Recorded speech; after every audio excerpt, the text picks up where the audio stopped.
James Holder, IFL TV, in association with MTK Global. With me, I've got none other than Tommy Langford. We're here in Leicester. Firstly, big fight for yourself, Tom. Chance to face for the WBO interim title against Langford Uncut Khurtsidze. How are you feeling? Very good, very good. Very excited for it. Huge opportunity. It's always been what I've been after, you know, being thrown opportunities and being given another one here, and it's a big one. Do you know what I mean? And a big chance to announce myself with the top boys in the division. So yeah, massive. Really look forward to it. Khurtsidze, as we know, he was mandatory to face Billy Joe Saunders. Yeah. Interesting the way things have worked out that you're ending up getting the shot at Khurtsidze yourself. So I'm doing Billy Joe a solid, didn't I? He's able to go and you know. The talk of him going to face Golovkin is sort of. In fairness, like I understand, Billy Joe wants the mega fight, big payday, big fight, you know, huge fight, and so I do understand that. Do you know what I mean? But kind of it's works in both ways. It's worked as a good one for me because I've now got my chance at you know, the interim WBO, and it's going to put me firmly in the frame for if that fight happens, the winner of that. If it don't, then you know Billy Joe has to fight me. Do you know what I mean? But you know, I wish him all the best in whatever he's doing. You know, he's a good lad anyway, and I think he'll, you know, deserves that anyway. So we'll come on to Billy Joe. I want to talk a little bit about Khurtsidze first. He's only suffered 2 defeats. One was a bit of a flash KO. Yeah. The other one, as you said, was a points loss to Hassan and Dam quite a few years back as well. So he's really kicked on since then. He probably became a lot better fighter, more accomplished fighter since those defeats. Yeah, the loss to Ndam. I've watched it, like, don't get me wrong, Ndam won on points, outboxed him. I think, you know, Khurtsidze's got that persona of being a beast, you know. Everybody's someone tweeted me saying, good luck, you're fighting a walking tree stump, he can't move. He can't be moved, yeah, but you can outbox a tree stump, can't you? Do you know what I mean? So, nah, listen, he is dangerous, he's avoided, nobody wants him, but at the same time, you can't look to get to the top of the sport, get to the championship status, and then shit yourself when the big fight comes along. Got to take them. Do you know what I mean? So that's what I'm doing. I got to that number 2 spot in the WBO, offered a big fight, took it. So like I'm just doing what all fighters should do, and you know, and it's working well for me at the moment, so I'll keep doing the same thing. As you mentioned about Khurtsidze, you know what you're going to get with him. As you mentioned, he's going to try and get underneath you, try and chop you down and get on the inside and use his, sort of his bullying technique, if you like, to grind you down. How do you deal with that? How do you stylistically, how do you keep him off you? You got to be first. You can't wait for him to make a jump on you. Do you know what I mean? If you wait and it's too late, then he's in there. He's very fast. They call him the mini Mike Tyson. He's got very erratic head movement like Tyson. Very good at slipping. If you don't get him with that first shot, he's in on you, and it's a hard time. So, you know, got to be first, got to get him first, got to lower the punches. No point aiming for his head because he's down there. So you got to aim for other things: chest, shoulders, body, everything. You know. So you know, I'm very confident in the ways I'm going to beat him. Also, I know I can man up and I can have a terror of anybody. I ain't bothered who they are, what persona they've got, who they're thought to be. You know, people who know me and know what I'm like. You know, my last few fights have all been quite awkward, negative sort of fighters. I've not been able to show what I've got when someone's coming at me. This is going to show a new Tommy and a better Tommy Langford, because it's what I like. It's someone coming at me. So he's coming at me, and he you know, I ain't going to have to go looking for this guy. He's there, and that's what I want. You know what I mean? It sets up for a very, very exciting fight, and ultimately that's what everybody wants. Fans, TV, everybody want exciting entertainment. Being a contender yourself now, getting into championship level, I know you would have watched Golovkin Jacobs at the weekend. Can I ask your opinion? How did you personally score the fight? If you're asking me how I scored the points, you know, it's subjective. Right, yeah. First of all, what I want to say about everybody's moaning about points and decisions and all this sort of thing. Judges are judges. They're paid to do a job, and they're there to judge the fight, how they score it. It's objective and everything like that. Personally, I scored 1 round to Jacobs, but it was a very close fight.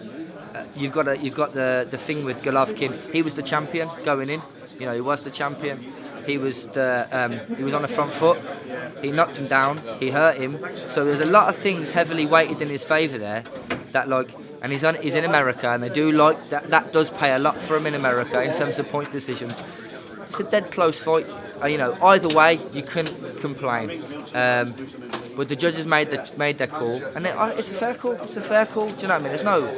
There's no ifs and buts about it. It's a fair call. If it had been that way in reverse, it would have been a fair call the other way. It's just how they saw the fight. Do you think Golovkin showed a frailty? There's talk of people saying he aged overnight in this fight. He showed that he struggled to deal with the southpaw starts in places that Jacobs was switching. Does that give encouragement to the judges? The fact that he's such a neat boxer, he is a southpaw, he starts so well over the first 6 rounds. Is that encouraging for Billy in your opinion if that fight? I think the encouraging factor is you say he is 35, and on that performance you say, maybe he is aging, but at the same time you could also turn around and say, has he neglected certain things? Did he think he was going to walk through Jacobs, and is that going to play in the flip side on the next fight, and it's going to go, he's going to change everything and be even better and all that sort of thing, and not neglect his boxing? He neglected his boxing, Golovkin did. He thought, I'm going to bang him. And someone who's moving their feet as much as Jacobs, he didn't even use his double jab to get his feet in, to get his feet close to land the big punches. He was kind of reaching a bit too much, and which we don't normally see from Golovkin. Normally his timing is spot on, and his distance and everything like that. Never seen him been made to miss and made to reach. So I think Billy Joe would take positives from it, because obviously the footwork that Billy Joe's got.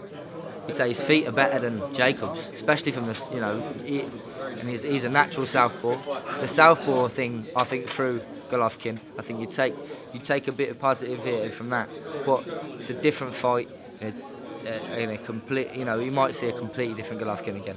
If you're successful against Khurtsidze and Billy Joe beats Golovkin, can it happen? Will it happen? From your point of view? Will it happen from my perspective? I've said yes.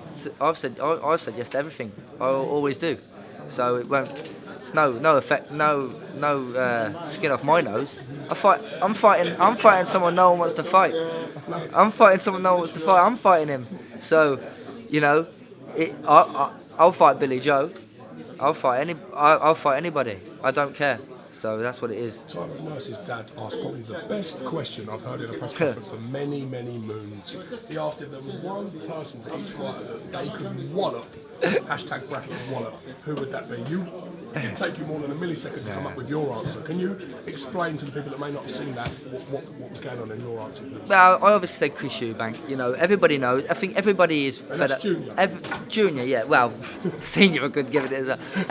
Everybody in boxing at the moment, in British boxing, is fed up with them. Really, if you're involved in boxing, the fans who are fans and who are they don't know the ins and outs of the boxing game, and their hype fans.